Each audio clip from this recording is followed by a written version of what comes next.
Poursuite de l'audiobook du livre de Ralph Challis intitulé « Le don de parler diverses langues ». Chapitre 23. Des langues charnelles dans l'Église ? Faisons le bilan.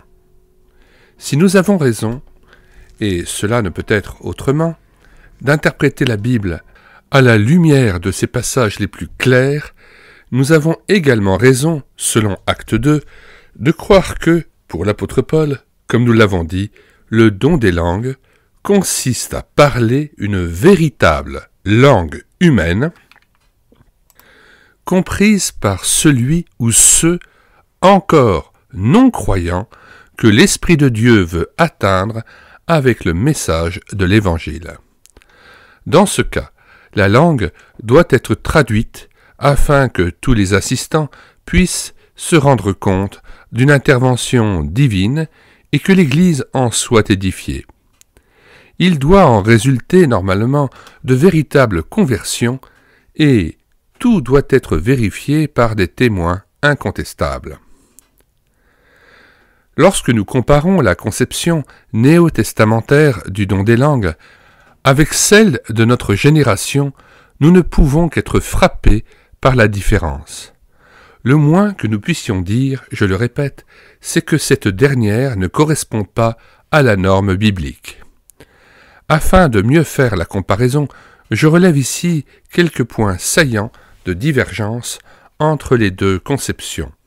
Note 1.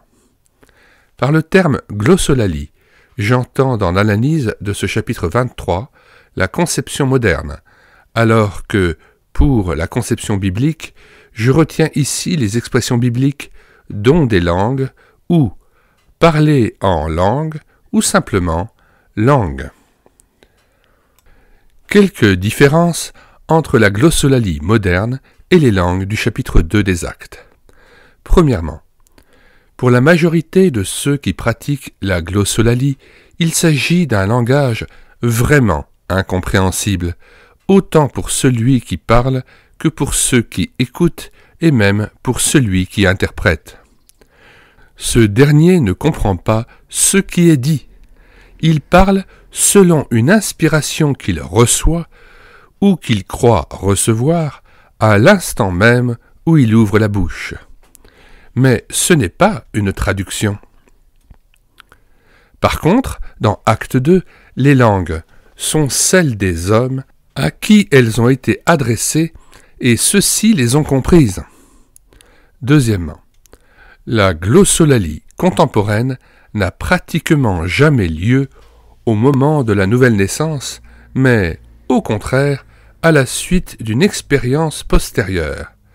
On enseigne même aux croyants la nécessité de rechercher la glossolalie après la nouvelle naissance et de la cultiver régulièrement, bien que la Bible ne donne aucun commandement à ce sujet. Alors que dans Acte 2, comme dans Actes 10 et 19, le parler en langue arrive au moment de la nouvelle naissance, note 1, voir à ce sujet le miracle de l'Esprit, appendice 2, étude 1. Retour au texte. Rappelons le fait que le livre des Actes n'offre aucune évidence d'une répétition ou d'une pratique du parler en langue entre guillemets après l'expérience initiale. Troisièmement, dans la vaste majorité des cas, la glossolalie n'est pas vérifiable, car elle n'est pas soumise à la règle biblique qui exige que tout fait soit attesté par la déposition d'au moins 2 ou 3 témoins, indépendants bien sûr. Alors que dans Acte 2, l'authenticité divine des langues miraculeuses est attestée par de nombreux témoins. Quatrièmement, l'importance excessive qu'a pris la glossolalie aux yeux de notre génération ne correspond en rien à la place très secondaire qu'accorde le Nouveau Testament au don des langues. Même les Actes ne contiennent que 3 mentions en 30 ans d'histoire. Paul le met 2 fois en queue de liste et, dans les autres listes de dons, ne le mentionne pas du tout. Note 2. Romains chapitre 12, versets 4 à 8 et 1 Corinthiens 12, versets 7 à 11, ainsi que le verset 28, Éphésiens 4, verset 11. Retour au texte.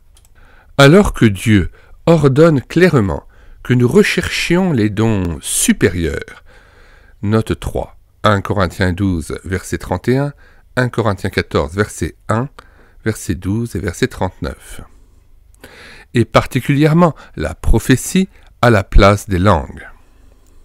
Donc pour bien comprendre cette phrase, Paul met en contraste l'importance excessive qu'a pris la glossolalie aux yeux de notre génération, alors que Dieu ordonne clairement que nous recherchions les dons supérieurs, et particulièrement la prophétie, à la place des langues. Si la glossolalie était aussi importante qu'on veut nous le faire croire, le Nouveau Testament serait rempli d'exhortations et d'enseignements à ce sujet. Il contient par exemple au moins 150 passages sur la prière, y compris de nombreux commandements incitant à la prière. Pourquoi la Bible, et cela est vrai pour 1 Corinthiens 14 comme pour les autres passages, ne contient-elle pas un seul commandement de parler en langue? Cinquièmement, la glossolalie est caractérisée par la tendance fort répandue et infiniment regrettable de vouloir en faire une obligation pour tout le monde. Alors que Dieu dit catégoriquement que nous avons des dons différents, note 4, Romains 12, versets 4 et 6, et que tous ne parlent pas en langue, 1 Corinthiens 12, verset 30. Sixièmement, la glossolalie est considérée de façon générale comme un moyen d'accéder à un niveau supérieur de vie spirituelle. Alors que le Nouveau Testament présente tout don spirituel comme étant, au contraire, le débordement de la plénitude de l'Esprit, le partage d'une grâce déjà acquise, une expression du trop-plein entre guillemets de la grâce de Dieu. Septièmement, la notion courante selon laquelle la glossolalie a pour but l'édification de celui qui parle est à l'inverse de la conception biblique originelle. Car, selon Paul, Romains chapitre 12 et 1 Corinthiens 12 et Pierre 1 Pierre 4, les dons sont accordés pour l'utilité commune. Pour Luc, dans Acte 2, comme pour Paul, dans 1 Corinthiens 14, verset 22, le véritable don des langues a pour but d'atteindre les non-croyants avec le message de l'Évangile. Huitièmement, nous pouvons même dire qu'un très grand nombre de personnes aujourd'hui considèrent la glossolalie comme une sorte de diplôme, entre guillemets, spirituel, qui donne accès à un corps d'élite, entre guillemets, ou à une dimension de privilège spirituel.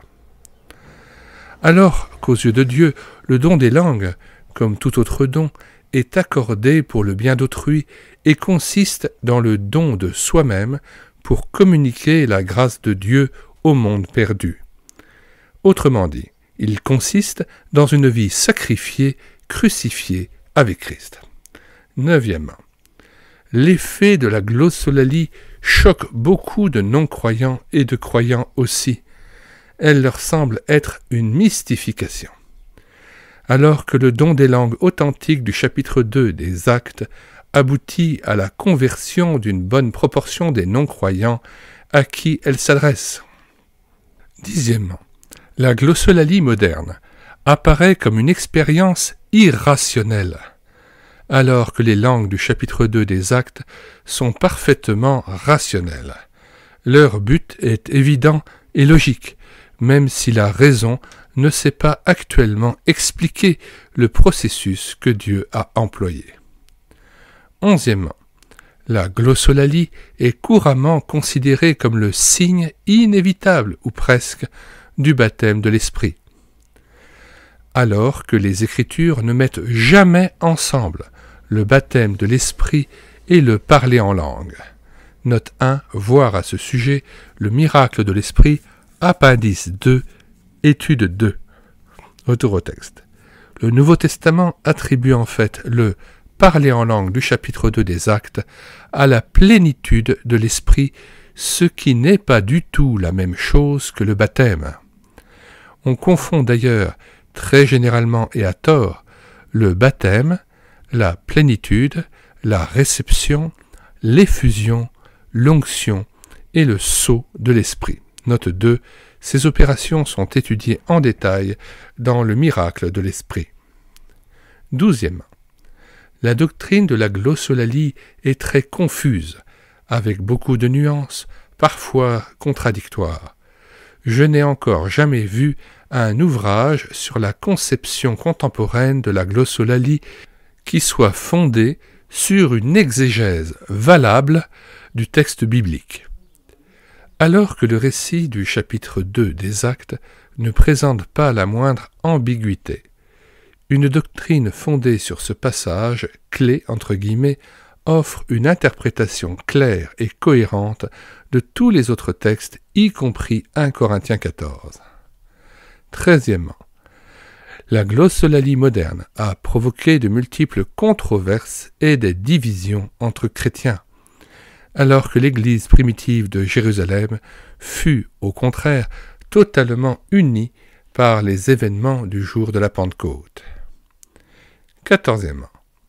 À moins qu'on ne fonde sa doctrine sur les quelques demi-versets d'1 Corinthiens 14 qui, sortis de leur contexte, semblent à première vue la favoriser, le phénomène de la glossolalie contemporaine est totalement inconnu de l'expérience des hommes de Dieu dans la Bible. Alors que ce même phénomène de la glossolalie était bien connu des milieux occultes du paganisme de l'Antiquité, comme il l'est encore aujourd'hui dans des milieux semblables. Des langues entre guillemets d'origine humaine ? Point d'interrogation. Je sais par expérience qu'il est facile pour certains individus de prononcer un langage inintelligible entre guillemets, une langue inventée entre guillemets. Cela peut devenir un véritable torrent de syllabes qu'un auditoire pourrait prendre pour une langue authentique. Je le sais parce que je suis moi-même parvenu, sans la moindre difficulté, à parler entre guillemets de cette façon autant de fois que je le voulais. Je reconnais cependant que ce parler entre guillemets vient de l'homme lui-même ou, si l'on veut, du subconscient. Certaines personnes possèdent une facilité naturelle pour produire ce genre de phénomène, alors que d'autres en semblent incapables. Je comprends donc très bien comment des croyants bien intentionnés et désireux d'obtenir de Dieu une grâce de son esprit puissent se laisser aller à une expérience semblable. Je suis persuadé que, dans le cas d'un très grand nombre de ceux qui aujourd'hui parlent en langue, entre guillemets, il s'agit en fait d'un phénomène de ce genre. On m'a informé que le docteur Basil Jackman, lors d'une série de conférences organisées par l'Institut biblique européen en 1974, a affirmé qu'avant sa conversion et en tant que psychiatre, il avait bien des fois fait parler en langue des personnes non chrétiennes par hypnose. Note 1. Dr Basil Jackman dirige une clinique psychiatrique dans le Wisconsin. Retour au texte. Évidemment, la glossolalie, à moins qu'elle ne vienne d'une source démoniaque, n'est pas en elle-même une chose bonne ou mauvaise. Je la mets à la rigueur sur le même plan que toute autre forme d'extériorisation de la vie intérieure, comme la musique, l'artisanat ou le sport. J'ai travaillé une fois pour un directeur de lycée qui se plaisait à s'exercer chaque soir aux mathématiques abstraites dans le but de reposer son esprit avant d'aller au lit. D'autres personnes de ma connaissance ont vu dans la glossolalie un moyen tout aussi efficace d'atteindre une sérénité de l'âme. De tout temps, des croyants ont cherché à exprimer leur foi par une activité créatrice comme la musique, la peinture ou l'architecture. Je comprends également que certains croyants cherchent à extérioriser leur foi par un langage inintelligible. Il y a pourtant une différence fondamentale entre les deux conceptions. alors que le sens de la musique, de la peinture et de l'architecture est évident à tout esprit sensible, la glossolalie n'a aucun sens apparent. Par contre, une vraie langue possède sur la peinture et la musique cet immense avantage, elle est articulée. De ce fait, elle peut être un moyen de communication bien plus efficace entre les hommes, car le sens de la parole, c'est-à-dire du logos, ne peut être que logique, alors qu'une parole inintelligible n'est pas une parole. De par sa nature, une langue sans signification est un non-sens. Pourquoi donc chercher à exprimer de façon incompréhensible la pensée de l'Esprit de Dieu qui est le logos même, c'est-à-dire le logos c'est la parole structurée, claire, intelligible, rationnelle, scientifique, lumineuse, expression même de la pensée et de l'être de Dieu. Une langue morte ? Point d'interrogation. Il serait facile de trouver une analogie entre la glossolalie et la liturgie ou la prière en latin de l'Église traditionnelle. Par le moyen de cette langue inintelligible aux laïcs, des multitudes d'âmes sincères ont dû pendant de longs siècles adorer Dieu sans comprendre ce qu'elle disait. On leur avait appris cette forme de prière, elles n'en connaissaient pas d'autre. Je pense que Dieu n'a pas dédaigné le cri de ceux qui recherchaient vraiment sa face, même si leur prière était mal exprimée. Car Dieu répond selon la foi de chacun, aussi faible soit-elle, pourvu que cette foi soit fondée sur le Christ. Que la prière soit un acte grammaticalement et théologiquement correct, ou qu'elle soit le babillage d'un bébé en Christ, entre guillemets, ce qui compte le plus aux yeux de Dieu, c'est l'état du cœur, la mesure de la foi. Le Seigneur Jésus affirme que même la louange d'un enfant en bas âge est plus agréable à Dieu que la rhétorique sans réalité spirituelle d'un intellectuel. Note 1. Matthieu 11, versets 25-26 et Matthieu 21, verset 16. « Qu'il vous soit fait selon votre foi, a-t-il dit. Et pourtant, je suis sûr que Dieu ne veut pas entendre des adultes s'exprimer par des babillages entre guillemets. Il y a des chrétiens pour qui la liturgie anglicane ou luthérienne semble aussi nécessaire entre guillemets que la glossolalie l'est pour d'autres. Je connais de chers croyants anglo-saxons, et ils sont nombreux, qui préfèrent encore aujourd'hui le vieil anglais du XVIe siècle au langage courant quand ils prient et lisent la Bible.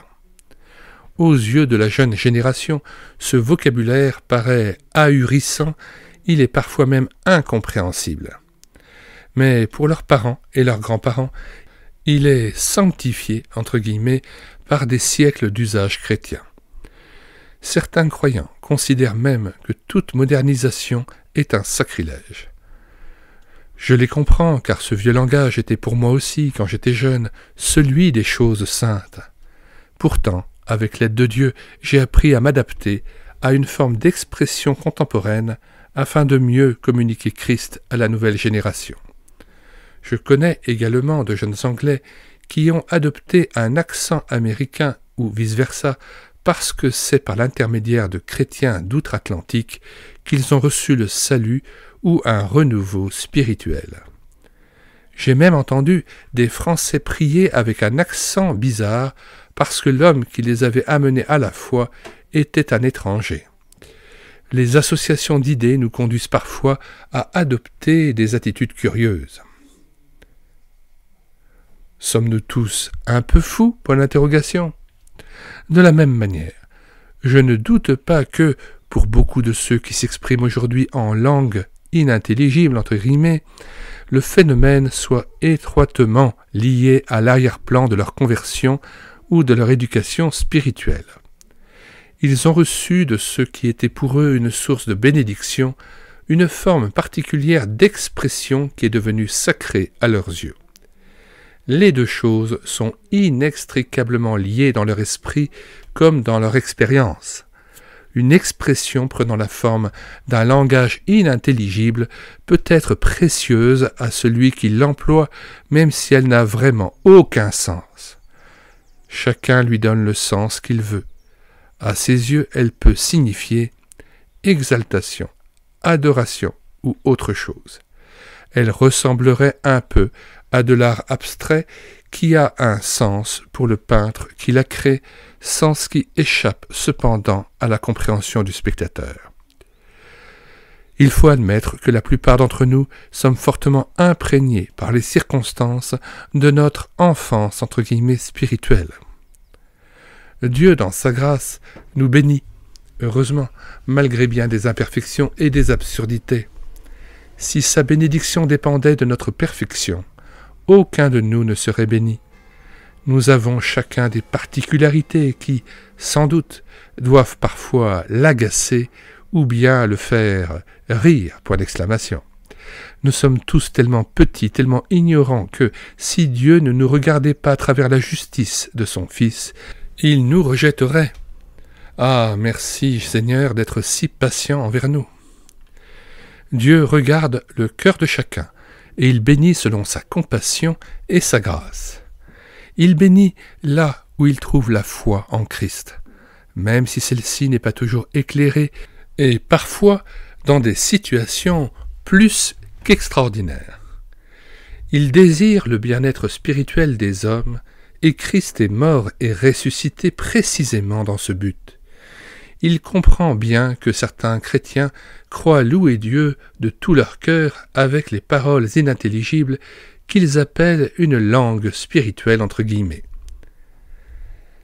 Seulement, je ne trouve aucun appui biblique pour justifier leur pratique, pas plus que je n'en trouve pour l'emploi d'une langue morte comme le latin ou un anglais archaïque. La compassion de Dieu ne nous libère cependant pas de notre responsabilité de tendre constamment vers la perfection. Il bénira infiniment plus celui qui cherche à tout prix à connaître sa pensée telle qu'il l'a révélée dans sa parole et à la mettre à exécution. Il nous ordonne de marcher, entre guillemets, par l'esprit, c'est-à-dire d'avancer, d'aller de l'avant. Si nous refusons la lumière qu'il nous offre, nous stagnons et l'Esprit retire sa bénédiction. L'histoire de l'Église est remplie d'exemples de faillites semblables. Cela est vrai pour des individus, pour des églises entières et même pour des mouvements spirituels. Tendons à ce qui est parfait. Note 1, Hébreux 6, verset 1. Retour au texte. Comme le dit Paul à Athènes, Dieu ne tient plus compte de ces temps d'ignorance. Il annonce maintenant à tous les hommes qu'ils ont à se repentir. Note 2, Acte 17, verset 30. Notre christianisme occidental n'a plus d'excuses, car depuis près de 500 ans, la Bible est traduite dans nos langues courantes. Nous possédons la révélation complète du Logos divin, de la parole de Dieu divine. Nous n'avons aucune raison de revenir à la conception moyenâgeuse d'une prière inintelligible. Le Dieu de la Bible est tout lumière, son logos, sa parole est l'intelligence même. Dieu veut-il vraiment entendre son enfant prier sans savoir ce qu'il dit? La bonté et la sévérité de Dieu. Dieu bénit, c'est vrai, mais il est tout aussi vrai que Dieu juge son peuple. Il tolère, mais sa tolérance a des limites. Considère donc la bonté et la sévérité de Dieu, note 1, Romains 11, verset 22. Le fait que Dieu tolère aujourd'hui certaines choses qui ne sont pas conformes à sa parole n'est pas du tout une garantie qu'il continuera à exercer cette indulgence demain. À présent, Dieu nous avertit très solennellement. Nous avons à nous sonder avec le plus grand sérieux et à réexaminer également toute notre croyance et notre pratique à la lumière de sa parole. Qui a le courage de le faire? Osez-vous faire passer par le creuset de la vérité intransigeante de l'Écriture ce que vous avez toujours tenu pour sacro-saint? C'est cela, marcher dans la lumière. Or, les courants doctrinaux de notre christianisme contiennent des éléments extrêmement troublants.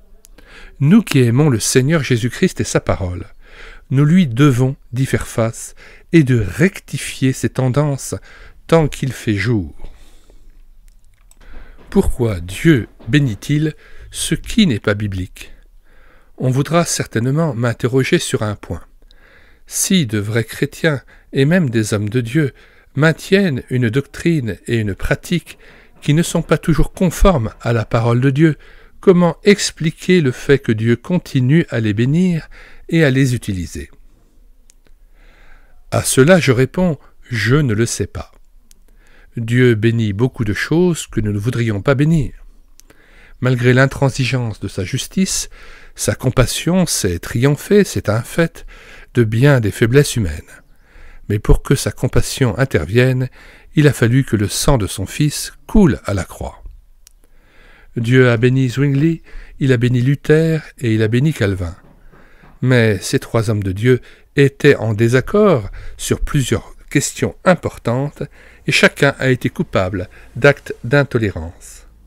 Comment expliquer la réussite extraordinaire que Dieu a accordée à chacun? Au XVIIe siècle, Dieu a merveilleusement béni John Bunyan, qui pratiquait le baptême par immersion des adultes professants. Son livre, Le voyage du pèlerin, écrit pendant les longues années qu'il a passées en prison pour sa foi, persécuté par les autorités ecclésiastiques, a amené d'innombrables âmes à Christ. Par contre, au XVIIIe siècle, Dieu a également béni de façon exceptionnelle John Wesley, qui pratiquait le baptême des enfants selon le rite anglican. Par sa prédication, Wesley a révolutionné l'Angleterre pour Dieu. Il n'en est pas moins vrai, hélas, que la plupart des églises qui ont suivi Wesley en Angleterre et en Amérique sont maintenant tombées dans un profond libéralisme. Dieu est plus grand que nous et il regarde le cœur de l'homme. Il honore la foi en son Fils, même si cette foi est imparfaite. Et il faut admettre que nous sommes tous imparfaits. Aucun de nous ne saurait prétendre à une connaissance infaillible des choses de Dieu. Dieu bénit aujourd'hui certains hommes de foi qui pratiquent la glossolalie et il en bénit d'autres qui s'y opposent même avec force. Dieu ne bénit pas ceux qui désobéissent consciemment à sa parole, mais il bénit ceux qui l'aiment de tout leur cœur et qui vivent vraiment pour lui, malgré beaucoup d'imperfections. Pourtant, le fait que Dieu bénisse certains de ceux qui pratiquent la glossolalie ne prouve en rien que la bénédiction découle de cette glossolalie. Pas plus qu'une forme particulière du baptême d'eau n'explique nécessairement la bénédiction que Dieu accorde à ceux qui la pratiquent. Je dirais plutôt que Dieu agit parfois favorablement malgré certaines croyances et pratiques peu bibliques. Il le fait selon la mesure de notre véritable foi en Christ, alors qu'il pardonne nos manquements par le sang de ce même Christ.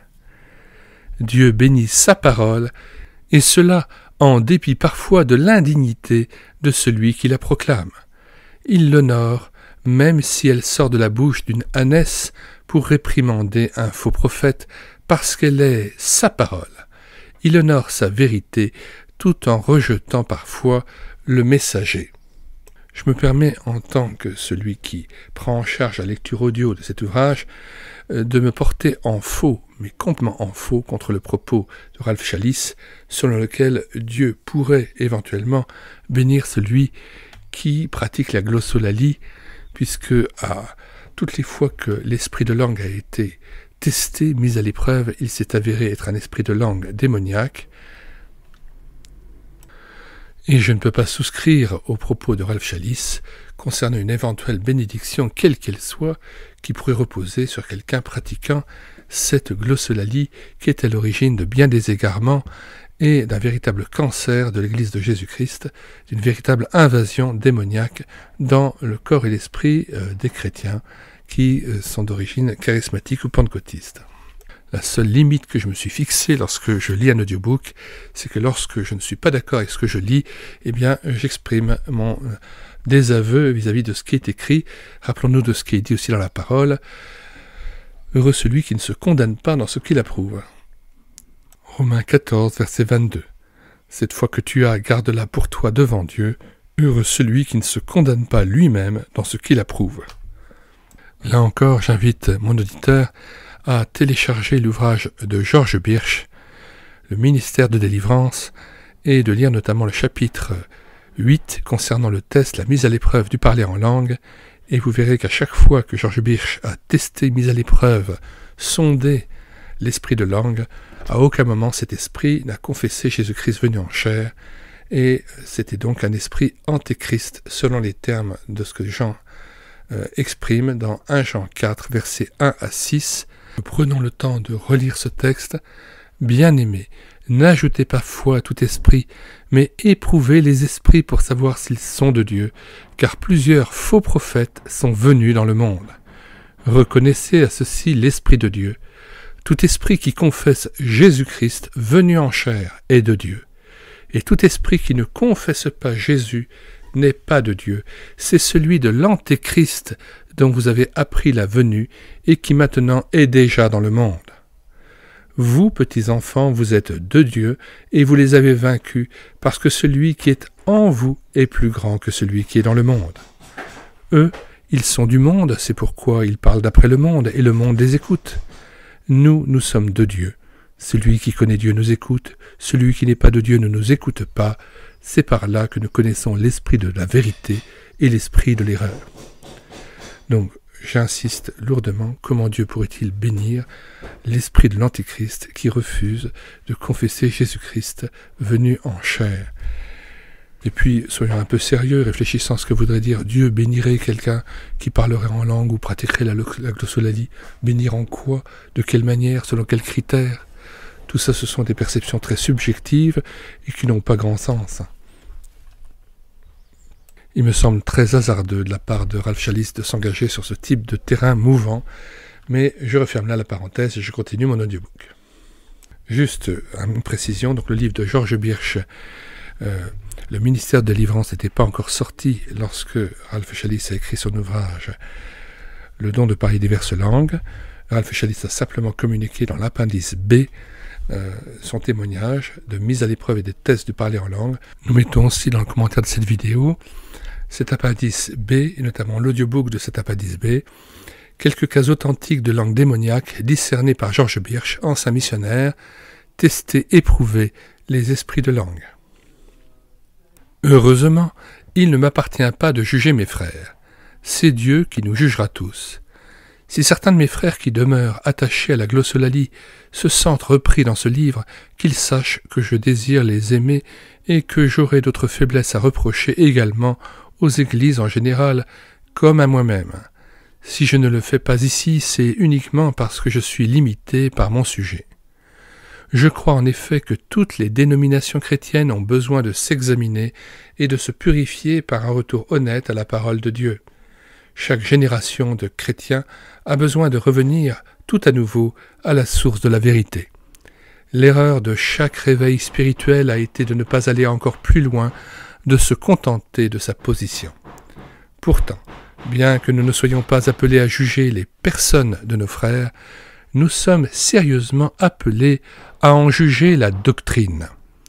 Paul dit en effet de la parole prophétique que les autres jugent, grec discerne ou pèse, note 1 Corinthiens 14, verset 29. C'est ce que je cherche à faire. Je ne voudrais pas que mes conclusions soient interprétées comme une attaque contre mes frères. Je leur demande plutôt d'examiner courageusement les Écritures pour voir si ce que je dis est vrai, comme les gens de Bérée dans Acte 17. Gardons les yeux ouverts. Combien Satan est malin, il désire nous manipuler au moment où nous avons le plus besoin de nous entendre et de nous unir face à une situation mondiale des plus critiques. En sommes-nous conscients? Et les églises en Amérique latine? J'ai dit que Dieu bénit là où il trouve la foi. C'est ainsi que nous devons certainement expliquer la croissance si rapide ces dernières années de certaines églises en Amérique latine qui favorisent la glossolalie. Il faut surtout remarquer que ces jeunes églises ont mis un accent particulièrement fort sur la prière ainsi que sur l'engagement et la participation de chaque croyant, aussi bien dans l'évangélisation en plein air que dans les réunions de l'église locale. Cette conception de la vie chrétienne a trouvé dans le cœur de ces peuplades avides de chaleur une réponse que les églises à caractère traditionnel, avec leur rigidité cultuelle, n'ont pu susciter. Les leaders pionniers qui ont su faire confiance au Saint-Esprit pour le développement d'une œuvre indigène et autonome ont ouvert ainsi une voie à la bénédiction divine. Je ne peux que louer Dieu pour ce qu'il a fait. Note 1. Ceux qui lisent l'anglais trouveront un reportage intéressant dans le livre de Harry Sutton, Look Out, The Pentecostals Are Coming, édition Coverdale House. Là encore, j'ouvre une parenthèse pour exprimer mon désaveu complet vis-à-vis de cette position. Une église d'Amérique latine qui se verrait bénie entre guillemets soi-disant parce qu'elle aurait une expansion de son nombre d'adhérents, cela n'est en rien l'expression de bénédiction de Dieu. Ce n'est pas parce que les églises trouvent une expansion forte qu'elles sont bénies de Dieu. Cela ne veut rien dire, c'est un contre-argument théologique, cela n'a aucune valeur. Et en plus, on a l'impression que Ralph Challis finit par se contredire lui-même et de promouvoir un ouvrage pentecôtiste ou sur le pentecôtisme. Je ressens parfois un certain malaise à la lecture de Ralph Challis. On a l'impression qu'il n'est pas conscient vraiment de l'aspect toxique et extrêmement dangereux et nocif du parler en langue. Il a beau dire que parfois certaines manifestations soient démoniaques, il n'est pas convaincu, il n'a pas vraiment réalisé la dimension spirituelle, ténébreuse et extrêmement nuisible de se parler en langue. Retour au texte. Une question se pose immédiatement. Si Dieu a tant béni ces églises-là, ne devons-nous pas y voir une justification de l'importance du parler en langue? Ce dernier ne serait-il pas précisément l'explication de la bénédiction? Je réponds, si Dieu a tant béni l'œuvre de ses frères, c'est surtout à cause de leur foi. Je suis convaincu que la bénédiction a été accordée non pas à cause de leur glossolalie, mais plutôt en dépit de cette pratique. Cela devient évident quand nous considérons que dans certains pays, et particulièrement au Chili, où ces églises ont connu une expansion vraiment extraordinaire, le parler en langue prend une place secondaire. En effet, près de la moitié même de leurs pasteurs, note 2, Sutton estime le chiffre à 47%, ne parlent pas en langue. Ce seul fait prouve que la bénédiction qu'ils connaissent s'explique autrement que par la glossolalie. Et cela devient encore plus évident quand on lit l'histoire de l'Église au cours de ces 2000 ans d'existence, car d'innombrables hommes de Dieu ont réussi des exploits étonnants sans avoir jamais parlé en langue. Et là aussi, je le répète, entre parenthèses, la bénédiction de Dieu ne se mesure pas à l'expansion, à la croissance rapide d'une Église, quelle qu'elle soit. Les sectes aussi parfois peuvent connaître une progression considérable, ce n'est pas pour ça qu'il y a le signe là d'une bénédiction, quelle qu'elle soit. Retour au texte. Évidemment, même en Amérique latine, tout n'est pas rose. Il y a de regrettables divergences doctrinales et des barrières ecclésiastiques entre les différents mouvements attachés à la glossolalie. Il est également vrai qu'au milieu des bénédictions, il y a d'autres éléments troublants qui ne peuvent pas venir de Dieu. Un de mes amis qui travaillait autrefois à Rio de Janeiro, au Brésil, m'a raconté comment les milieux spirites faisaient cette remarque aux chrétiens de sa connaissance qui pratiquaient la glossolalie. Nous aussi, nous connaissons exactement les mêmes phénomènes que vous. On entend souvent dire « Nous sommes nombreux, cela prouve que nous avons raison. » Quant à un homme ou un peuple honore Dieu, il est béni. Les grands réveils évangéliques et missionnaires en sont la preuve. Et pourtant, la réussite apparente ne justifie pas l'erreur, et une croissance numérique spectaculaire n'est pas nécessairement le signe d'une bénédiction divine. Si c'était le cas, nous serions obligés de donner raison aux communistes, aux soi-disant témoins de Jéhovah, aux mormons, aux monistes et à tous les mouvements qui semblent réussir. La bénédiction de Dieu est d'abord spirituelle. À ses yeux, la qualité est plus grande que la quantité. Il approuve surtout une vie et une action qui glorifient Christ. Il faut reconnaître que la majorité des hommes rejettent presque toujours la vérité. Les églises attachées à la Bible ont été le plus souvent minoritaires et persécutées par les grandes églises dites de multitude. Jérémie, Noé et bien d'autres hommes de Dieu étaient solitaires, incompris de leur génération. Et Jésus sur la croix fut abandonné par tout le monde. En fin de compte, nous ne pouvons mesurer la valeur d'une œuvre qu'au moyen de l'étalon de la parole de Dieu. Pourquoi toutes ces vaines redites ? On enseigne très couramment aux non-initiés qu'il faut commencer, entre guillemets, par un balbutiement qu'on doit ensuite développer, entre guillemets, ou exercer ou pratiquer jusqu'à ce qu'il devienne une langue, entre guillemets. On encourage la répétition des syllabes et des phrases, entre guillemets, ainsi acquises afin d'atteindre une facilité d'articulation. Il va sans dire que cette méthode n'a pas le moindre fondement biblique. Dans Acte 2 ou chez Corneille, est-ce qu'on entend les jeunes croyants balbutier, expérimenter avec des syllabes, acquérir progressivement l'habitude, entre guillemets, de parler en langue, entre guillemets ? Et qui ne comprendra qu'un charabia n'est pas nécessairement sanctifié, même s'il est proféré dans un lieu de culte? Le Saint-Esprit désire-t-il réellement s'exprimer de cette façon? Cette procédure, qui est loin d'être l'exception, ne fait que confirmer le point de vue selon lequel le parler en langue peut très bien avoir une origine mentale ou psychique en provenance du subconscient. Une autre caractéristique particulièrement troublante de la glossolalie est la tendance très répandue à répéter plus ou moins machinalement des mots. Jésus, Jésus, Seigneur, Seigneur, Alléluia, Alléluia, et ainsi de suite. Le Christ ne nous a-t-il pas expressément interdit l'emploi de vaines redites ? Matthieu 6, versets 7 à 8 que nous lisons. En priant, ne multipliez pas de vaines paroles, comme les païens, qui s'imaginent qu'à force de paroles, ils seront exaucés. Ne leur ressemblez pas, car votre Père sait de quoi vous avez besoin, avant que vous le lui demandiez. Ce sont les autres religions, et non la Bible, qui cherchent un accès au monde invisible par le moyen d'une répétition des mantras et d'autres formules sacrées, afin qu'une puissance extérieure à l'homme prenne possession de ses facultés. Que Dieu nous garde d'employer leur méthode. J'ai entendu, je crois avec un esprit ouvert, des types variés de glossolalie. Mais j'avoue que je ne trouve pas ces expériences convaincantes. Elles laissent trop souvent un doute ou un élément de trouble au fond de l'esprit. Je n'y reconnais pas la voix de Dieu telle que je la rencontre dans la Bible. Là, elle me maintient chaque fois avec une clarté indiscutable. Je ne trouve nulle part une ambiguïté quelconque dans la vie des prophètes de l'Ancien Testament, ni dans celle des apôtres du Nouveau Testament, ni dans celle du Seigneur Jésus lui-même. Par contre, face à bien des cas de glossolalie, j'ai l'impression d'être confronté à une caricature de la vérité biblique. Un cas raconté par un chrétien indien.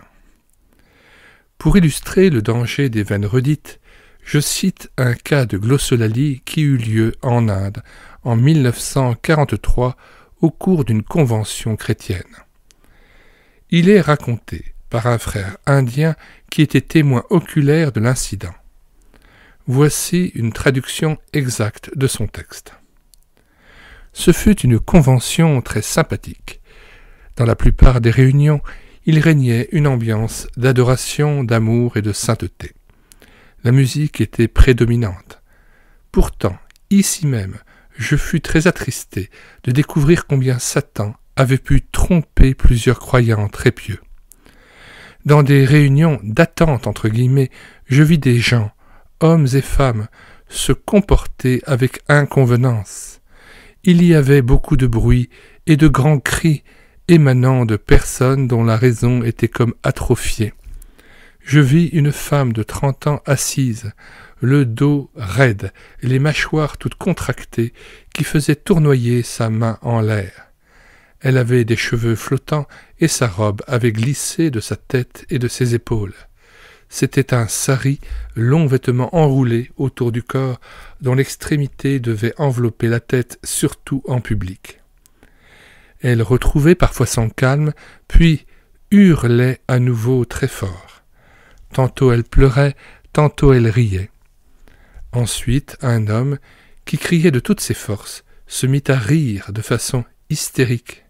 Il bondit et retomba raide sur le dos dans le rang des femmes.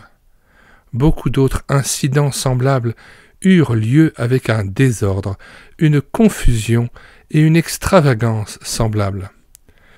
Ce qui me surprit le plus fut le cas d'un homme du sud de l'Inde qui n'avait jamais parlé entre guillemets en langue et qui recherchait cela. En entrant dans la salle de recueillement, il se prosterna, puis, tout comme une machine, il se mit à dire en anglais à une vitesse vertigineuse les mots « Praise the Lord », ce qui signifie « Loué soit le Seigneur ». Pendant plus d'une heure sans arrêt, il a répété cette phrase jusqu'à ce que sa gorge devint sèche. Sa voix sortait alors avec peine. Pourtant, il n'arrêtait pas de dire ces mots car il avait résolu de parler en langue entre guillemets ce jour-là. Par la suite, il m'avoua que si le Seigneur ne lui avait pas accordé le don des langues à cette occasion, il serait allé se perdre quelque part dans la jungle. Mais comment se fait-il qu'à un moment donné, il ait perdu le contrôle de sa langue? Voici ce qu'il disait. « Praise the Lord, praise the Lord, praise the Lord, praise the Lord. Pèse the Lord, puse the Lord, puse, pise de lude, P, pa, P. Il se mit alors à crier, incapable de dire autre chose que pa, P. Ensuite sa langue se mit à prononcer un bégaiement très compliqué, puis tout à coup il commença à prononcer ce genre de langage. Tchou, tchoum, tchin, tchouma, tchoumi, tchemer, tchama, tchit, tchun, tchi, etc. Ceci dura 15 minutes, puis il s'exclama subitement en persan et en arabe de grande classe. Il déclama ensuite une poésie en sanskrit dans une belle versification et chanta des airs indiens classiques. Tout cela dura environ 45 minutes. Je l'observais de très près. Après cette expérience, je le pris à part, seul, et lui demandai ce qui lui était arrivé. Il me répondit qu'il se souvenait uniquement des moments où il avait bégayé, après quoi il était entré dans un état inconscient. Quand il retrouva sa conscience, il entendit les gens autour de lui dire qu'il avait parlé en langue entre guillemets. C'est sur cela qu'il se basa pour déduire qu'il avait enfin reçu ce que l'on estimait être le baptême de l'esprit entre guillemets. Le jour suivant, je vis sur son visage des signes d'épuisement. Le surlendemain, il ne put même pas sortir parce qu'il souffrait beaucoup du dos. Je lui demandai si, à son avis, cela était vraiment une expérience venant du Saint-Esprit. Il fut offensé et se mit très en colère. Il éprouvait une satisfaction mentale d'avoir parlé en langue entre guillemets.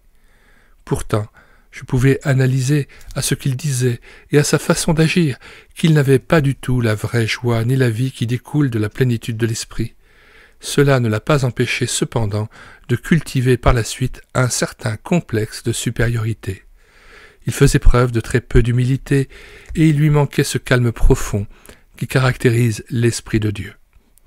Cet homme n'avait en fait aucune connaissance du persan, ni du sanskrit, ni de l'arabe non plus, pourtant il avait réellement parlé dans ces langues. Durant les premières heures de cette nuit où j'ai été témoin de cet incident, j'en suis resté bouleversé.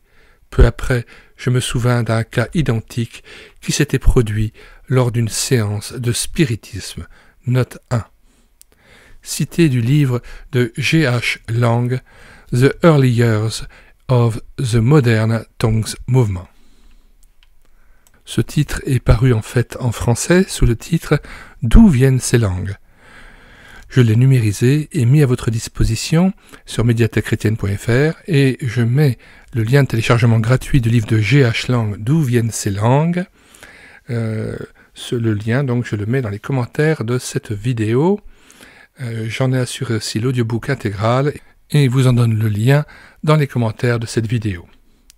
Le témoignage de G.H. Lang est très précieux parce qu'il a lui-même assisté au mouvement des langues tel qu'il est né au début du XXe siècle et il en est sorti et explique pourquoi il en est sorti et dénonce les abus, les travers et l'évolution pernicieuse du pentecôtisme au début du siècle qui en ont fait une véritable hérésie du christianisme.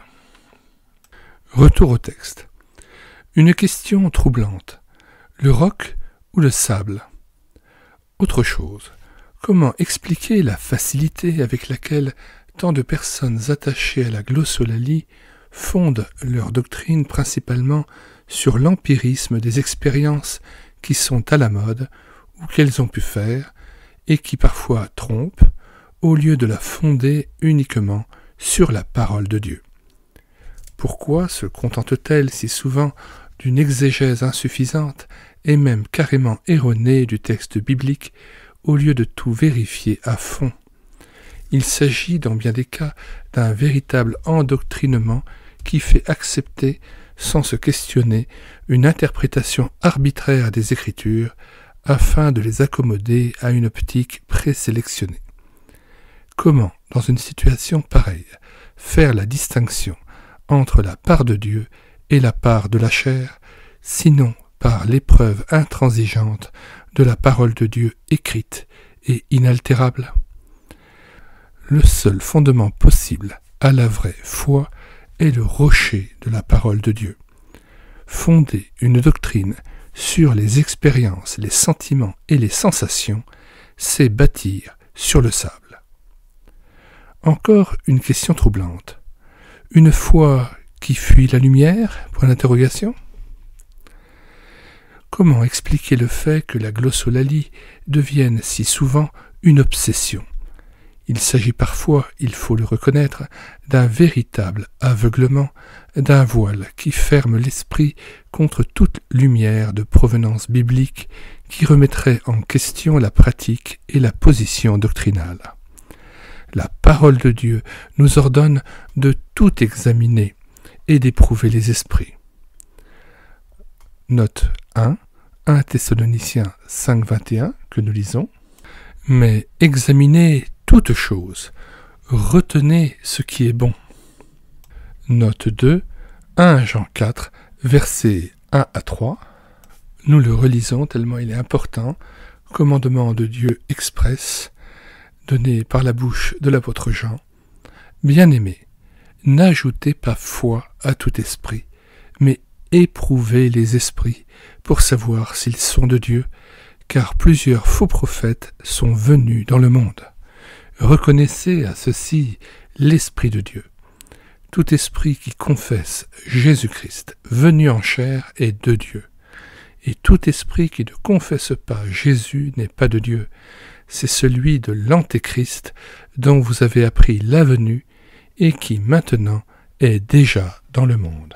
Retour au texte. Or, la vraie foi est toujours ouverte à la parole de Dieu.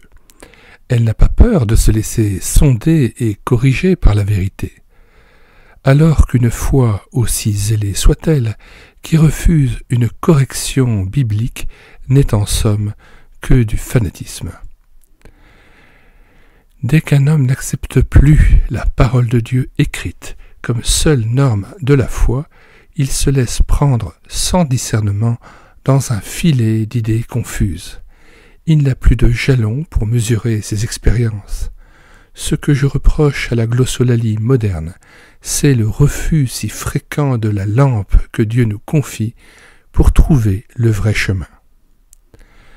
Encore plus troublant, où trouver le modèle?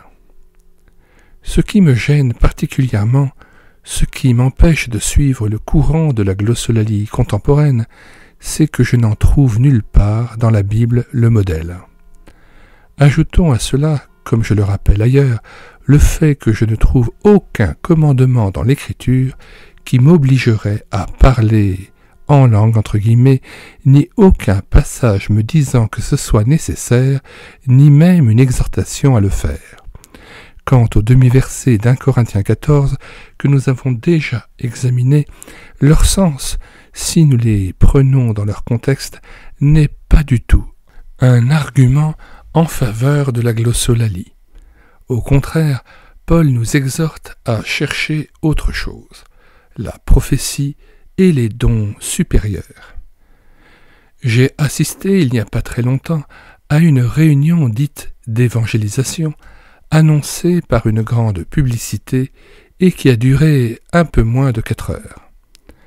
Pendant toute cette soirée, le prédicateur n'a ouvert la Bible qu'une seule fois, et cela pendant 1 minute ou 2 à peine.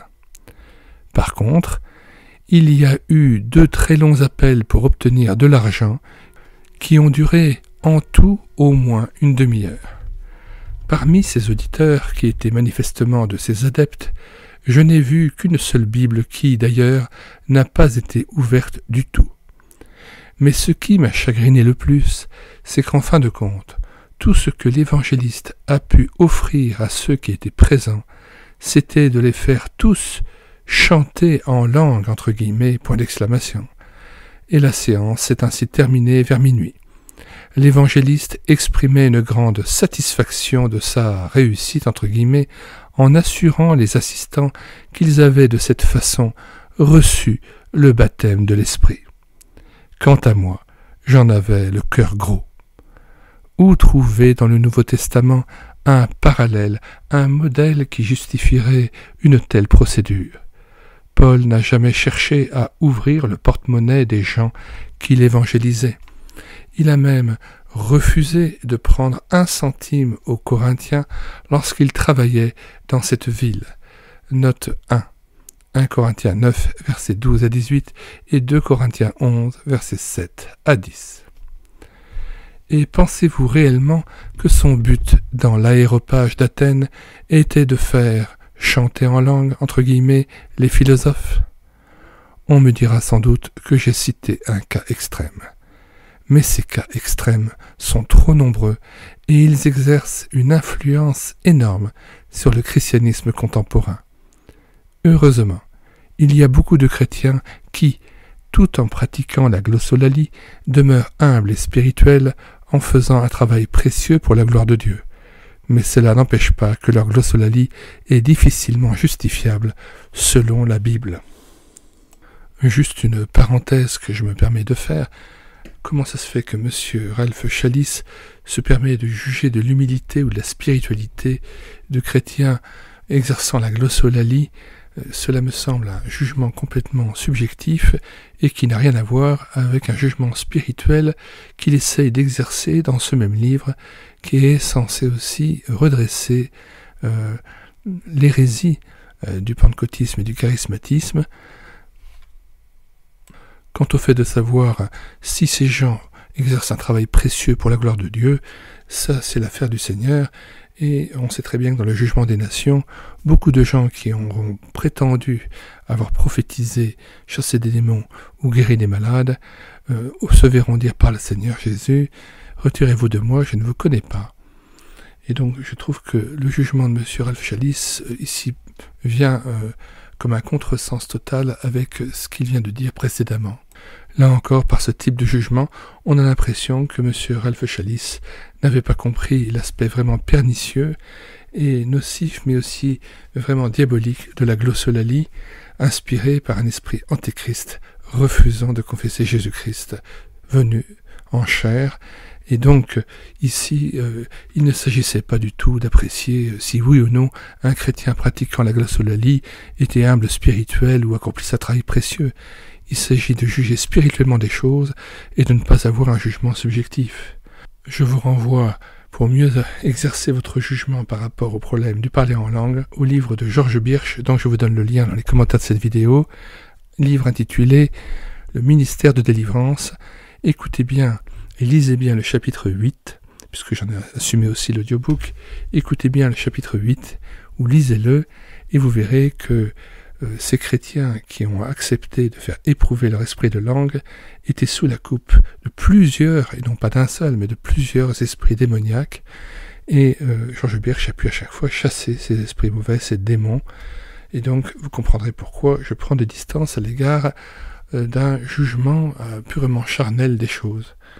Je le dis et je le répète, à chaque fois que Georges Birch a testé l'esprit de langue, pendant que la personne parlait en langue, et qu'il a demandé à cet esprit de confesser Jésus-Christ venu en chair, l'esprit refusait net de le confesser.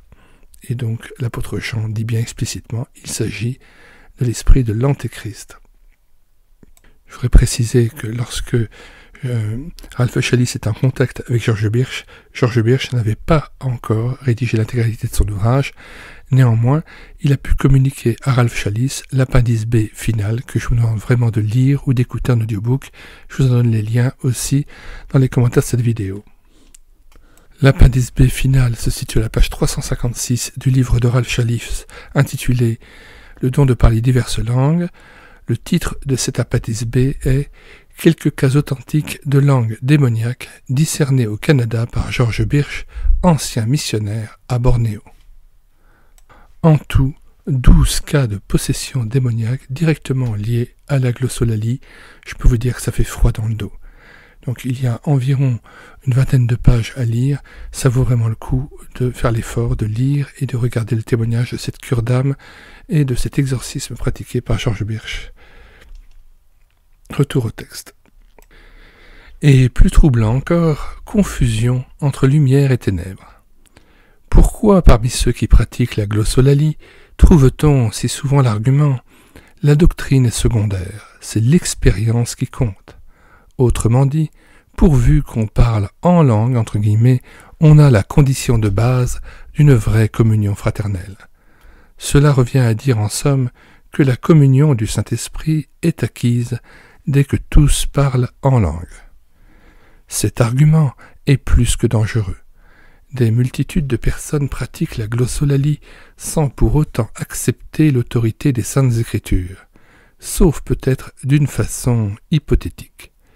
Des chrétiens évangéliques parviennent ainsi à se croire en communion non seulement avec des libéraux entre guillemets qui nient la divinité de Christ et l'inspiration divine des Écritures, mais aussi avec des traditionalistes entre guillemets qui accordent à Marie une place égale ou supérieure à celle du Fils de Dieu et qui estiment l'autorité ecclésiastique aussi importante et même plus encore que la parole de Dieu.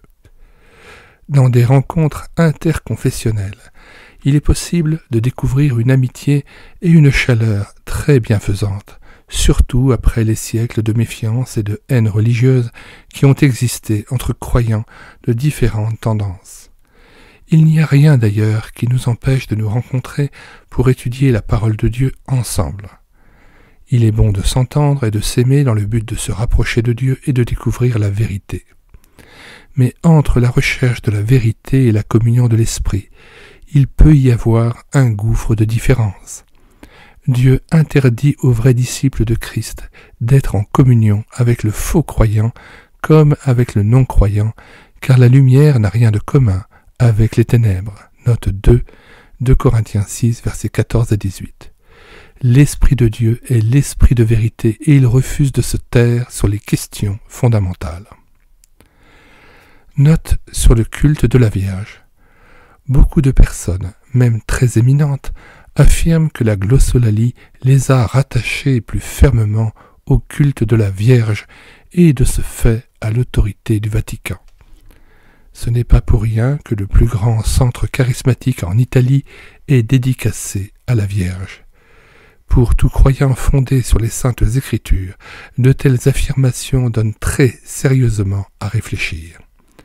À ce propos, il est nécessaire de se rappeler que dans la pensée catholique, le Saint-Esprit est associé de tout près à la personne de Marie, car le dogme romain appelle Marie précisément la demeure du Saint-Esprit.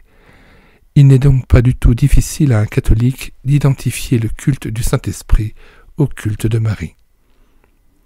Le fait de parler en langue ne prouve rien. Le parler en langue entre guillemets ne prouve rien en lui-même, quand même il s'agirait d'une langue miraculeuse, authentique, car les démons savent produire ce même phénomène. Il est courant dans les milieux spirites. Il était bien connu des religions païennes de l'Antiquité, comme il l'est aujourd'hui des religions asiatiques et des animistes d'Afrique et d'Amérique latine. Il est également pratiqué par certaines sectes pseudo-chrétiennes comme les Mormons.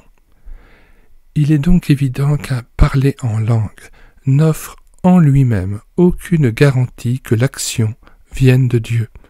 Il s'ensuit que le fait d'exiger qu'un chrétien parle en langue pour prouver qu'il a reçu le Saint-Esprit n'a pas de valeur, et encore moins si l'esprit en question n'est pas mis à l'épreuve de la parole de Dieu.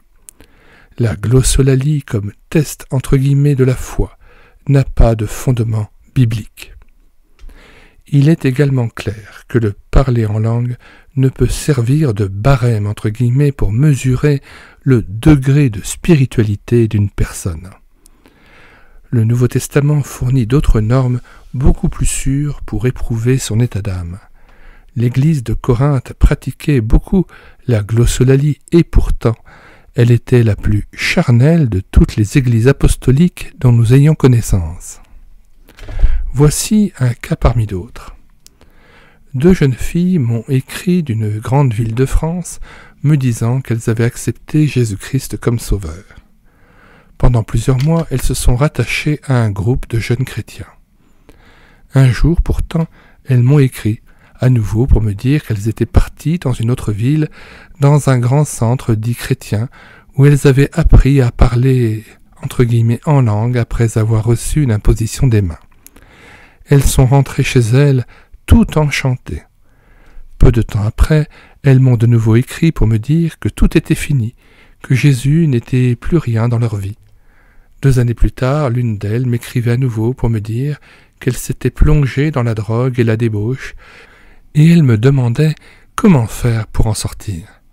Depuis ce jour, hélas, je n'ai plus eu de ces nouvelles. De tels cas sont loin d'être rares. J'en ai trop rencontré de ces expériences apparemment bénies de glossolalie suivies d'une faillite terrible. Non, le parler en langue n'est pas la mesure de la foi. En fait, la glossolalie est certainement le tout dernier critère à employer pour décider des conditions de notre communion avec autrui. Voilà pourquoi le texte et la doctrine biblique sont si importants. Ils sont plus importants que jamais. Nous avons certes besoin d'une expérience authentique de Dieu. Il nous faut l'Esprit, car sans lui, tout est mort. Mais nous avons également désespérément besoin de la vérité. Nous ne pouvons pas nous passer de la lumière de la parole de Dieu.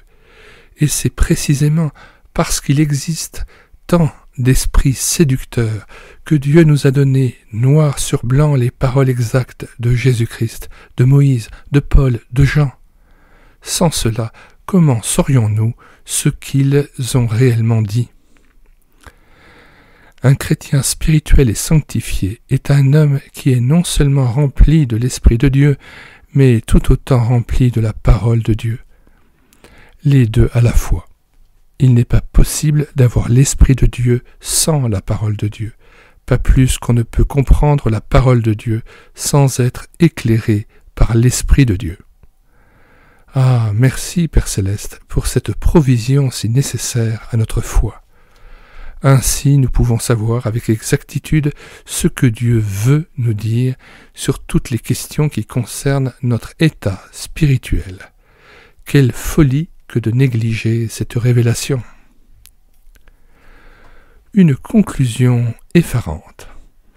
Le fait que le phénomène contemporain ne correspond que peu ou pas du tout aux données bibliques doit inévitablement nous amener à examiner la question très sérieusement, et c'est précisément ce que nous faisons dans ce livre. Mais si la glossolalie de notre XXe siècle n'est pas, en fait, le véritable parler en langue biblique, si elle ne correspond pas à une action véritable du Saint-Esprit, quelle en est l'origine ? et quelles en seront les conséquences pour l'œuvre de Dieu? S'il est vrai que nous ne pouvons pas attribuer la plupart de la glossolalie moderne à l'action de Dieu, ne faudra-t-il donc pas tirer la conclusion qu'elle est d'origine humaine? N'est-ce pas dire aussi qu'étant humaine, elle est de ce fait charnelle? Et comment donc peut-elle apporter une bénédiction vraie et durable à l'Église de Christ? Je suis donc obligé de conclure que, dans la doctrine et la pratique de la glossolalie moderne, il y a un élément au moins qui ne vient pas de Dieu, mais de la chair. Dans les commentaires de cette vidéo, nous mettons le lien de téléchargement gratuit de l'ouvrage de Ralph Challis, Le don de parler diverses langues, le lien d'accès à la playlist de la lecture audio de cet ouvrage, le lien d'accès à l'achat de l'ouvrage « Si la trompette rend un son confus », condensé du livre « Le don de parler diverses langues ». Nous vous recommandons vraiment le livre de George A. Birch, « Le ministère de délivrance, moyen pratique pour contrer l'œuvre de Satan aujourd'hui ». Et nous vous signalons que nous en avons assuré l'audiobook intégral. Nous vous mettons donc le lien vers l'audiobook de l'ouvrage de George Birch, pasteur qui a éprouvé des centaines de parlers en langue. À chaque fois qu'il a éprouvé l'esprit de langue par lequel un chrétien s'exprimait en langue, il s'est avéré qu'il s'agissait de puissances démoniaques dont il a pu délivrer ces chrétiens qui avaient été pris dans les filets du charismatisme ou du pentecôtisme. On a même le témoignage dans le chapitre 8 de l'ouvrage, intitulé « Le test, la mise à l'épreuve du parler en langue », d'un pasteur qui parlait en langue et qui a pu être délivré d'un esprit de langue et qui ainsi a été affranchi d'une puissance occulte et infernale qui s'était emparée de lui par cette recherche trop égarée d'un esprit de langue. Et puis, bien sûr, nous vous mettons le lien vers l'appendice B de cet ouvrage de Ralph Challis, Le don de parler diverses langues, intitulé « Quelques cas authentiques de langue démoniaque discernés par George Birch, ancien missionnaire testé, éprouvé les esprits de langue ». Nous vous mettons aussi bien le lien vers le texte que vers l'audiobook de ce passage de George Birch, ami de Ralph Challis. Et dans cet appendice B, bien Ralph Challis lui laisse la parole et le témoignage des expériences qu'il a pu vivre lors de cures d'âme et de séances d'entretien avec des chrétiens, au cours desquels il a pu affranchir des chrétiens affligés de cet esprit de langue et il a pu chasser les démons qui les avaient envahis et s'étaient emparés d'eux. Un ouvrage fort précieux aussi, celui de G.H. Lang, Les origines du parler en langue, et cet ouvrage s'intitule « D'où viennent ces langues ?» Eh bien, nous vous mettons le lien de cet ouvrage, le lien aussi vers l'audiobook de cet ouvrage que nous avons entièrement pris en charge sur cette chaîne YouTube « Elle écoutait sa parole », l'ouvrage de Fernand Legrand « Tout savoir sur le parler en langue ». Nous vous mettons le lien vers le téléchargement gratuit de cet ouvrage. Nous vous mettons aussi l'ouvrage en anglais comme en français, et ainsi que le lien vers l'audiobook de l'ouvrage que nous avons entièrement pris en charge afin de lutter encore contre cet esprit de langue qui est tellement pernicieux, qui est vraiment une invasion démoniaque dans les églises contemporaines et qui vient semer comme un cancer dans le corps de Christ. Et nous vous mettons le lien vers 2 playlists que nous avons développées dans la perspective de cette lutte contre ces hérésies. Charismatisme ou christianisme, 63 vidéos et présentations d'ouvrages contre le renouveau charismatique et les dangers du parler en langue. 2e playlist vers laquelle nous vous aiguillons en vous en communiquant le lien. Pentecôtisme ou christianisme, faux Saint-Esprit, faux Jésus, faux évangile. Enfin, nous vous recommandons d'acheter l'ouvrage à la Maison de la Bible « Occultisme ou christianisme ». Mais nous avons pris en charge intégralement l'audiobook de cet ouvrage.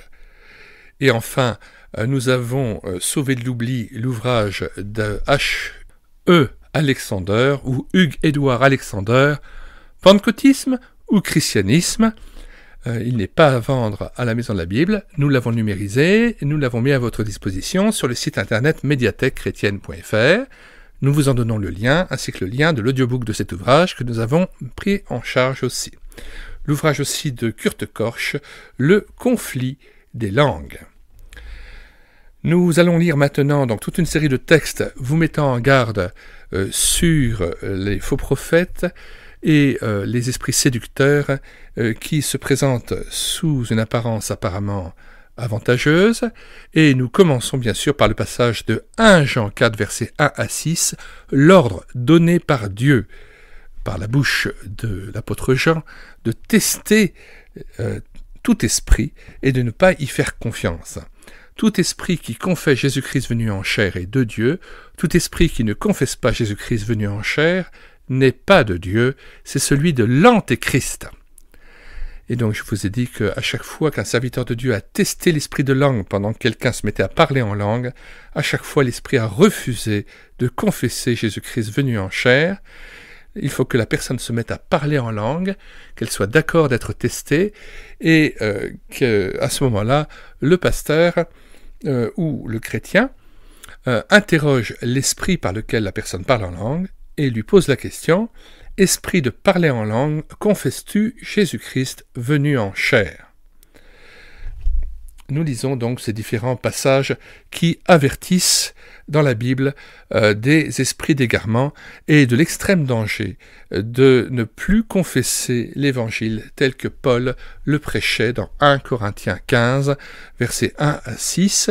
Sinon, disait l'apôtre Paul, eh bien vous auriez cru en vain. Donc, certains chrétiens ont beau pavoiser en disant « je suis sauvé par la foi, je suis sauvé par la foi, je suis sauvé par la foi », si leur foi repose sur des éléments fautifs, sur des hérésies, eh bien, ce sont des hérésies de perdition qui les entraînent à la perdition, et toute foi qu'ils ont, eh bien, c'est une foi qui les conduit à la perdition, parce que ce n'est pas le vrai évangile qu'ils confessent, et non seulement ils se perdent eux-mêmes, mais ils perdent ceux à qui ils prêchent un faux Jésus, un faux Saint-Esprit et un faux évangile. C'est extrêmement grave. D'autant plus, je le répète, qu'il s'agit d'un esprit antéchrist qui déjà est dans le monde, qui déjà agit très activement dans les églises, et beaucoup de ces esprits se répandent dans les églises qui ne se disent pas ni pentecôtistes ni charismatiques, et j'ai entendu même un pasteur de Paris qui venait du pentecôtisme, qui avait condamné certains excès du pentecôtisme, et qui avait créé une autre église, mais qui ne se disait ni charismatique ni pentecôtiste. Il interdisait le parler en langue dans l'église, mais dans l'entretien individuel, il encourageait chacun des chrétiens à parler en langue dans le privé. Alors je rappelle que le parler en langue dans le privé, c'est encore pire, parce que ça vient en désobéissance totale à ce qui est dit dans la parole de Dieu. S'il y a parler en langue, c'est forcément dans le contrôle de l'Église, et il faut qu'il y ait des interprètes et une traduction. Et il ne s'agit pas d'un parler en langue incompréhensible, d'un charabia obscur, il s'agit tout simplement d'une langue étrangère qui pourrait permettre aux non-croyants de se convertir, si jamais ils pouvaient à ce moment-là entendre la parole de Dieu. Et la plupart de ceux qui parlent en langue dans le secret ne savent même pas qu'ils sont à ce moment-là animés par un esprit d'en bas. Et je connais un pasteur, c'est pour ça que j'ai dû quitter cette église baptiste, je connais un pasteur qui pendant 40 ans a parlé en langue, et il continue à parler en langue dans le privé, mais il ne sait même pas ce qu'il dit. Et comment peut-on imaginer que l'esprit de Christ puisse être un langage obscur, incompréhensible, alors que dès le début de l'évangile de Jean, il est dit que ta parole est lumière. Logos, ça désigne avant tout un discours structuré. Le parler en langue est vraiment un discours décousu, sans sens, et qui s'oppose complètement à la parole de Dieu. Et quand on voit vraiment ce que les gens disent en fait dans le parler en langue, y compris dans le privé, ce sont des paroles de blasphème, d'opposition à Dieu, d'insulte à Dieu. Et donc il y a des pasteurs qui à la fois parlent en langue dans le privé et s'imaginent louer Dieu, et s'abusent eux-mêmes. Le dimanche, ils louent Dieu, et dans la sphère privée, ils se mettent à l'insulter. Alors je vous conseille vraiment d'écouter la vidéo sur YouTube de Madame Reboul. Les dangers et dérives du renouveau charismatique catholique, véritable infiltration dans l'Église romaine. Michel Reboul est donc historienne des religions, et notamment du catholicisme. Et c'est une conférence qui dure 1h30. Au bout d'1 heure, elle donne ce témoignage étonnant. En plein cours d'une messe, il y a des gens qui se mettent à parler en langue. Et par le plus grand des hasards, il y a des Indonésiens qui sont là et qui entendent curieusement et comprennent le langage dans lequel ces gens qui sont venus parler et prier en langue s'expriment. Seulement, ce qui les étonne, c'est qu'ils s'expriment en langue en blasphémant Dieu, en insultant Dieu, et au lieu de louer Dieu, ce sont des esprits qui s'opposent à lui, ce sont donc des puissances d'en bas. C'est donc une invasion démoniaque qui a déferlé dans l'Église, aussi bien catholique que protestante ou évangélique, et donc c'est pour ça que je mets toute ma force dans la dénonciation de ces esprits de langue qui sont véritablement des esprits qui séduisent, qui font aussi, hélas, des miracles, ce sont des faux prodiges, et donc c'est très important que l'Église veille et qu'il y ait des veillants qui puissent avertir les frères et sœurs en Christ de l'extrême danger de l'invasion démoniaque de ces esprits de langue. Pour ceux qui nous rejoindraient en cours d'audiobook, nous mettons dans les commentaires de cette vidéo le lien de téléchargement de cet ouvrage de Ralph Chalice, Le don de parler diverses langues, ainsi que le lien vers la playlist de cet audiobook, afin que tout un chacun puisse s'y prendre dans l'ordre pour commencer l'audiobook par le début. Il m'a semblé qu'il était très important de prendre en charge cet ouvrage, aussi bien par une réédition numérique. C'est pourquoi nous l'avons aussi téléversé sur notre site internet médiathèquechrétienne.fr, site que nous avons bâti en synergie avec cette chaîne YouTube et l'Écouter sa parole, afin d'assurer la réédition numérique gratuite des ouvrages chrétiens épuisés et non réédités, et de prendre en charge aussi cet ouvrage sous la forme d'un audiobook, puisque cet ouvrage étant assez long, il est possible que certaines personnes soient rebutées par l'aspect d'une lecture d'un ouvrage de presque 400 pages, mais son impact doctrinal est très important et il permet aussi de pouvoir détourner tout un chacun, tous les chrétiens, du piège du parler en langue tel qu'il est conçu actuellement dans les milieux charismatiques et pentecôtistes. C'est pourquoi nous mettons en plus dans les commentaires de cette vidéo un très grand nombre de liens vers des playlists, notamment la playlist Pentecôtisme ou Christianisme, Charismatisme ou Christianisme, et bien d'autres playlists encore d'ouvrages dont j'ai assuré l'audiobook, ou le lien vers des ouvrages que vous pouvez télécharger et qui traitent notamment de la question du parler en langue. Parmi tous ces ouvrages, le plus important, il me semble, est celui de George Birch, le ministère de délivrance, et notamment le chapitre 8, qui a trait au test ou la mise à l'épreuve de l'esprit de langue, afin de savoir si cet esprit de langue confesse oui ou non Jésus-Christ venu en chair.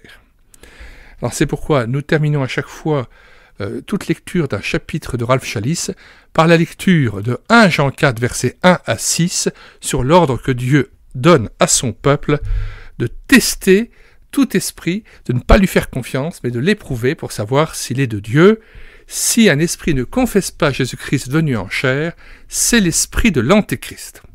George Birch, après avoir, pendant toute sa carrière de pasteur, d'évangéliste et de missionnaire, eu à tester, éprouver les esprits de langue, notamment vers la fin de sa vie, il n'a jamais vu un cas où l'esprit de langue confessait Jésus-Christ venu en chair, et à chaque fois, l'esprit de langue s'avérait être blasphémateur, un esprit qui s'opposait à Dieu et qui était ténébreux, et ce n'était pas un seul esprit qui se manifestait, mais généralement plusieurs esprits mauvais qui avaient envahi le corps, l'âme et l'esprit de la personne qui s'était prêtée à cet exercice insidieux, toxique et extrêmement dangereux de se parler en langue. 1 Jean 4, versets 1 à 6. Bien-aimés, n'ajoutez pas foi à tout esprit, on voit que c'est un ordre, mais éprouvez les esprits, encore un ordre, pour savoir s'ils sont de Dieu, car plusieurs faux prophètes sont venus dans le monde. Reconnaissez à ceci l'Esprit de Dieu. Tout esprit qui confesse Jésus-Christ venu en chair est de Dieu, et tout esprit qui ne confesse pas Jésus n'est pas de Dieu, c'est celui de l'Antéchrist, dont vous avez appris la venue et qui maintenant est déjà dans le monde. 4. Vous, petits enfants, vous êtes de Dieu, et vous les avez vaincus parce que celui qui est en vous est plus grand que celui qui est dans le monde. Eux, ils sont du monde. C'est pourquoi ils parlent d'après le monde, et le monde les écoute. Nous sommes de Dieu. Celui qui connaît Dieu nous écoute. Celui qui n'est pas de Dieu ne nous écoute pas. C'est par là que nous connaissons l'esprit de la vérité et l'esprit de l'erreur. Nous lisons d'autres textes très importants, Galates 1, versets 6 à 9 inclus. « Je m'étonne que vous vous détourniez si promptement de celui qui vous a appelé par la grâce de Christ pour passer à un autre évangile. Non pas qu'il y ait un autre évangile, mais il y a des gens qui vous troublent et qui veulent renverser l'évangile de Christ, mais quand nous-mêmes, quand un ange du ciel annoncerait un autre évangile que celui que nous vous avons prêché, qu'il soit anathème. Nous l'avons dit précédemment, et je le répète à cette heure, si quelqu'un vous annonce un autre évangile que celui que vous avez reçu, qu'il soit anathème.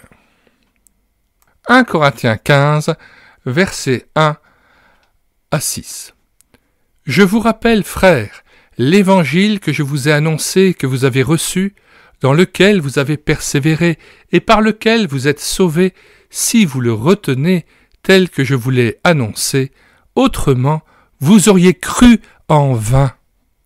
Je vous ai enseigné avant tout, comme je l'avais aussi reçu, que Christ est mort pour nos péchés, selon les Écritures, qu'il a été enseveli et qu'il est ressuscité le 3e jour, selon les Écritures, et qu'il est apparu à Céphas, puis aux 12. Ensuite, il est apparu à plus de 500 frères à la fois, dont la plupart sont encore vivants et dont quelques-uns sont morts. 2 Corinthiens 11, versets 3 à 4. Toutefois, de même que le serpent séduisit Ève par sa ruse, je crains que vos pensées ne se corrompent et ne se détournent de la simplicité à l'égard de Christ. Car si quelqu'un vient vous prêcher un autre Jésus que celui que nous avons prêché, ou si vous recevez un autre esprit que celui que vous avez reçu, ou un autre évangile que celui que vous avez embrassé, vous le supportez fort bien. Et enfin, 2 Corinthiens 11, verset 13, « Ces hommes-là sont de faux apôtres, des ouvriers trompeurs déguisés en apôtres de Christ. Et cela n'est pas étonnant, puisque Satan lui-même se déguise en ange de lumière. Il n'est donc pas étrange que ces ministres aussi se déguisent en ministres de justice. Leur fin sera selon leur œuvre. » Chapitre 7, versets 21 à 23. « Ceux qui me disent « Seigneur, Seigneur » n'entreront pas tous dans le royaume des cieux, mais celui-là seul qui fait la volonté de mon Père qui est dans les cieux. Plusieurs me diront en ce jour-là, « Seigneur, Seigneur, n'avons-nous pas prophétisé par ton nom? N'avons-nous pas chassé des démons par ton nom? Et n'avons-nous pas fait beaucoup de miracles par ton nom? Alors je leur dirai ouvertement, « Je ne vous ai jamais connu, retirez-vous de moi, vous qui commettez l'iniquité. » Grande est la responsabilité des faux prophètes qui auront égaré par millions des jeunes chrétiens à peine sortis de leur péché et du monde pour les amener à un faux esprit, à un faux Jésus, à un faux évangile de la prospérité, à un évangile charismatique ou pentecôtiste, en leur faisant recevoir non pas l'Esprit Saint, mais un esprit antichrist, un esprit qui s'oppose à Dieu, qui blasphème Dieu, et qui les conduisent à mener un culte en secret chez eux, avec à parler en langue qu'ils ne connaissent même pas, qui est ténébreux, qui n'est pas intelligible, et qui est tout à fait le contraire, à l'opposé de la lumière de la parole de Dieu, qui elle est intelligible, compréhensible, claire. Et on a ainsi le spectacle désolant et ô combien affligeant d'une Église de Jésus-Christ, qui n'est plus animée par la foi et l'Évangile tel que Paul l'annonçait dans 1 Corinthiens, verset 15.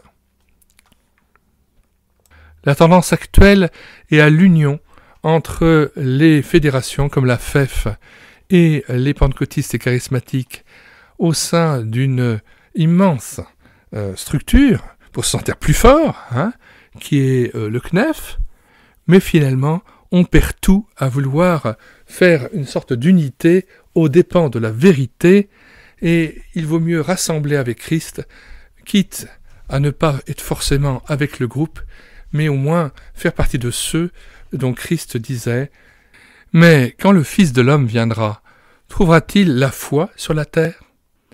Eh bien, prions Dieu pour que le Seigneur nous garde dans cette foi simple qui plaît au Seigneur Jésus, cet attachement inspiré par la simplicité de l'évangile de Jésus-Christ, que Jésus-Christ et son Esprit Saint nous gardent afin qu'on ne s'éloigne pas de sa parole, qu'on ne rajoute pas à sa parole et qu'on n'en retranche rien.